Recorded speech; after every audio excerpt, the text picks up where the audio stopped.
Bismillahirrahmanirrahim. Alhamdulillahirabbil alamin wassalatu wassalamu ala asyrafil anbiya'i wal mursalin. Assalamualaikum warahmatullahi wabarakatuh. Saya Muzaffar Jekyll ingin menjelaskan mengenai isu-isu yang hangat baru-baru ini. Saya nak menceritakan kepada yang belum tahu, yang dah tahu tapi belum tahu cerita yang sebenar. Dekat sini saya akan cerita dengan penuh kejujuran daripada awal hingga akhir. Bermula daripada 1 Mei pada pukul 2 petang saya post satu story gambar macam ni. Saya post di Instagram saya, Instagram story. Saya tulis Alhamdulillah jumpa hari Senin 10 pagi 10 malam. Kerana apa saya post ni? Sebab saya dah dapat pengumuman daripada kerajaan bahawa kedai-kedai semua boleh dibuka. So saya rasa excited dan sangat gembira sebab saya tahu masalah ataupun abang saya nak bayar gaji-gaji staff seramai 6,500 orang dan 99%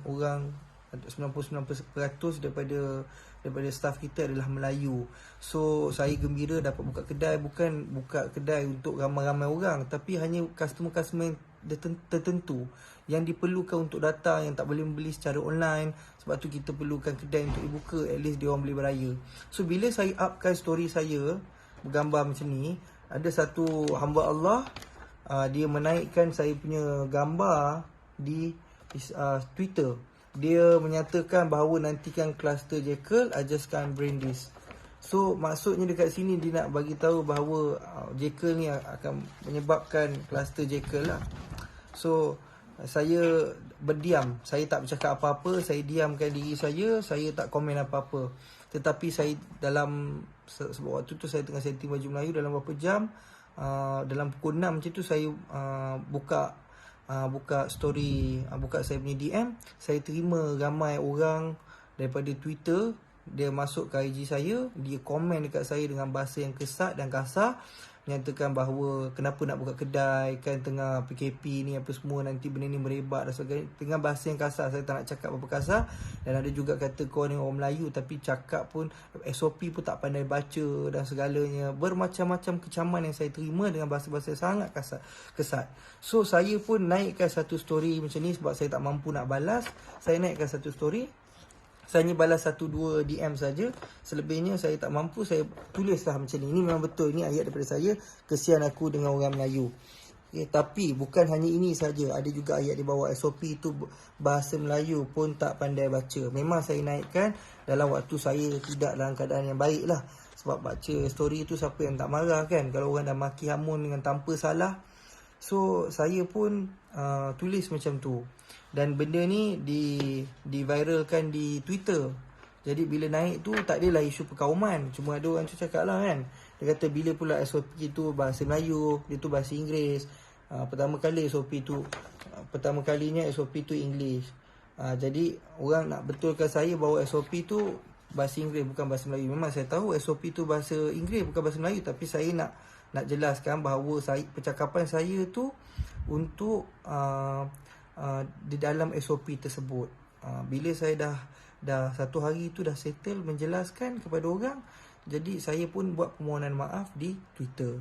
Jadi kes dah tutup di Twitter. Besok tengah hari pukul 1, ada satu hamba Allah ni, nama dia Nur Lizah. Jadi dia ambil saya punya screenshot ni, yang kesian aku dengan orang Melayu, dia ambil, dia post dekat Facebook dia. Saya tak tahu, ini akaun dia, akaun Nurliza. Saya cerita mengenai akaun. So dia pun cakap betul pun apa yang dicakap tu, Melayu ni memang bodoh. Jadi dia yang membuat story ni, mereka fitnah ni, dia menunjukkan bahawa saya tunjuk macam ni memang nak main isu perkauman ataupun nak hina orang Melayu. Sedangkan saya sendiri Melayu kan, saya pun tak ada terniat. Customer macam mana saya sendiri tak boleh terfikir. Saya hari-hari jumpa dengan customer yang membeli dengan saya layan sendiri customer. Takkan tergamaknya saya nak cakap Melayu ni, saya nak main isu perkauman kan. Tak terlintas dalam kepala otak saya. Bukan ahli keluarga saya pun tak macam tu.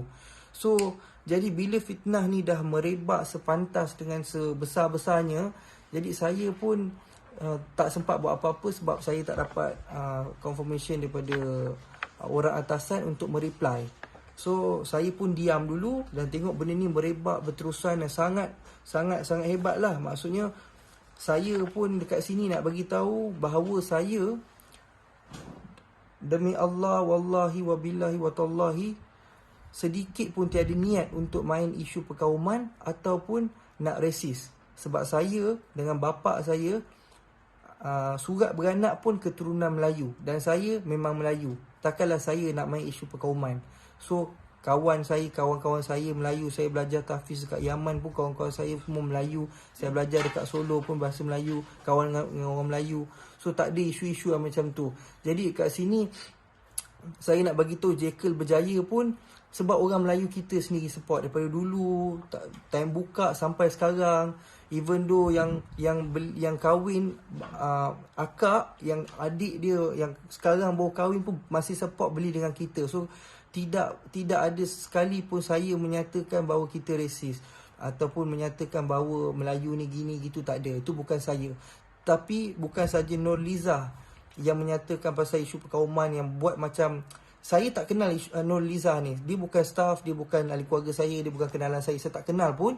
Dia ni seumpama macam side saya untuk menghentam orang pula. Dia tak kisahlah, Jekyll tak kisahlah kau nak boycott ke apa, Jekyll tak gini tak gitu. Jadi kenyataan tu dah saya tak kenal, so tak mungkin tu kenyataan daripada saya. Jadi saya terangkan kat sini, dengan nama Allah saya memang tak ada mencerita atau membangkitkan isu perkauman. So tolong maafkan saya atas kesalahan saya menaikkan status tak faham dengan bahasa. Itu memang salah saya sebab saya menggunakan sentimen Melayu. Maafkan saya. Saya tahu itu salah saya. Tetapi saya tak ada nak create ataupun nak memain isu perkauman dekat sini. Saya minta orang dekat luar sana support, tolong bantu fahamkan benda ni. Bagi fikiran rasional. Saya pun bila ini ada satu lagi lah. Tengok, kalau tak nak beli barang, mampuslah korang. Ingat Jekyll boleh lingkup ke? Ini bukan daripada ahli keluarga saya, ini bukan sesiapa. Ini Nurliza sendiri yang saya tak tahu dia create account, sama ada dia betul ataupun tidak, saya tak tahu. Jadi saya nak minta orang maafkan saya dekat luar. Dan saya juga ada buat report. Saya pun ada buat report atas nama Nurliza ni, yang ni. Ini adalah report saya. Saya buat report kerana saya berani kerana benar. Okey, sebab tu saya buat report. Saya tak takut. Kalau kata betul saya salah, awak pergi buat report, saya tak takut. Awak boleh salahkan saya. Dan juga terdapat satu akaun Facebook yang bernama Datuk Seri Muzaffar Shah. Dan itu juga saya nak maklumkan kepada semua, itu bukan saya. Itu bukan saya sama sekali. Sebab dia menggunakan gambar saya dan menulis ayat yang tak sepatutnya. Contohnya macam itu ayat keluar daripada mulut saya. Aku tak kisah kalau korang nak boycott, Jekyll bukan satu company. Bukan saya. Itu adalah orang yang saja membuat benda ni menjadi lebih besar. Okey, so saya minta netizen berfikir dengan cara rasional untuk faham apa yang berlaku. Dan saya bagi tahu kesalahan ini bukan datang pada kaitan, kesalahan yang berlaku daripada saya, bukan daripada syarikat, bukan daripada ahli keluarga saya. So tolong jangan kecam ahli keluarga saya, jangan kecam syarikat ayah saya, abang saya yang sekarang pegang. So jangan. Kalau kata betul itu masih tak maafkan saya, marah pada saya, serang pada saya ada akaun Instagram saya ada Facebook saya. So apa-apa jelaskan dekat Instagram saya, apa-apa jelaskan dekat Facebook saya. So saya takkan hina bangsa Melayu yang majukan Jekyll. Kita bertapak, kita dekat sini disebabkan Melayu. So tolong faham. Abang saya sangat humble, sangat baik dengan orang-orang apa semua. Kebanyakan dekat dalam Facebook pun cakap, okey yang Farus ni baik. Memang abang adik-adik saya bukan Farus, semua adik-adik saya baik. Saya je yang teruk. Tapi maafkan saya atas ni lah. Sekarang ni saya nak pesan satu je, yang menghina bapak saya, yang mencaci maki bapak saya tu tolong stop. Okey, tolonglah. Saya tak boleh terima sebab bukan kesalahan saya, tapi dimaki oleh bapak saya, dimaki lah, dah arwah dah lama pergi. So tolonglah. kesianlah dekat saya, kesianlah kat ahli keluarga saya. Mak saya pun saya tengok kesian mak saya, dapat mesej daripada kawan dia bagi tahu, sebab saya tak bagi tahu mak saya tak nak benda ni. Mak saya tahu sebab suami dia kan. Bila dia tahu, dia kata apa jadi, macam ni dia sedih. Jadi saya pun tak nak panjangkan isu ni. Saya pun tak nak mak saya tahu. Saya kata tak adalah mak, ini bukan daripada saya, dan saya tutup cerita. So di bulan Ramadan ni, dengan berkat bulan Ramadan ni, saya merendah diri meminta maaf, susun 10 jari meminta maaf kepada semua orang. Maafkanlah saya, dan saya kepada orang yang memaki hamun saya, memaki hamun ahli keluarga saya dan juga ayah saya, kita orang maafkan semua orang. Wallahi kita tak ada rasa sikit pun sakit hati kepada orang Melayu kita yang memaki kita, kerana kita tahu awak semua belum tahu cerita yang sebenar. Bila kita dah inform, awak baru tahu. So saya maafkan semua. Saya tak ada rasa sikit pun marah kepada orang Melayu dan memaafkan. Jadi sama-sama bulan Ramadan ni kita memaaf sama maaf. Jadi kita tak nak panjangkan isu ni, nak pendekkan isu ni. Saya minta awak semua tolong support kita balik, post dekat IG awak, beritahu hal sebenar, sebarkan berita yang sebenar bahawa ini bukan daripada kita, ini bukan daripada Jekyll, ini adalah fitnah, ataupun ini adalah fitnah je saya beritahu, ini adalah fitnah orang ramai untuk menjatuhkan Jekyll. Jadi kepada pelanggan-pelanggan di luar sana, pelanggan setia, jangan risau, kita sentiasa sokong bersama. Atau dari yang baik semua datang daripada Allah, yang buruk datang daripada saya. Okey, saya minta diri. Assalamualaikum.